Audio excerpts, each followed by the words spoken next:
All the blessings we receive from God are purely from His grace and kindness.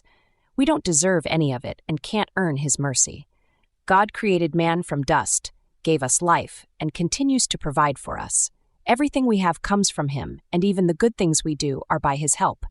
Any righteousness we have is also a gift from God. How then can a sinful man make up for his sins? Through his own good works?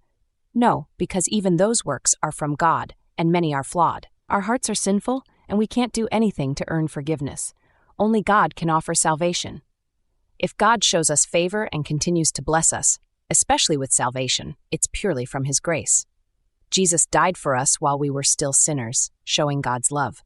We are saved by grace through faith. Grace is the source, and faith is the means of salvation.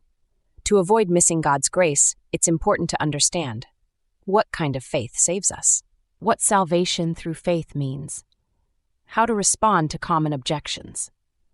The faith that saves us isn't just believing that God exists like some non-Christians do, or believing like the devil does, who knows God's power but remains opposed to Him. The faith that saves is trusting in Jesus, His death and resurrection, and relying on Him completely for salvation.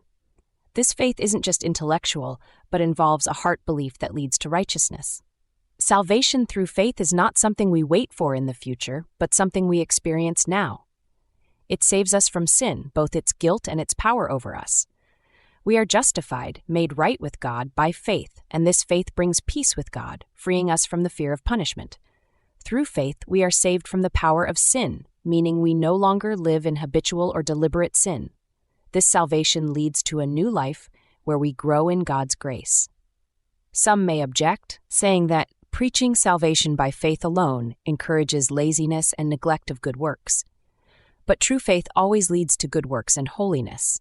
It doesn't cancel out the law, but fulfills it by leading believers to live righteously, trusting in Christ and doing the good works God prepared for them. Faith leads to a humble and holy life, not pride. Every believer must be careful to remain humble, knowing that all comes from God.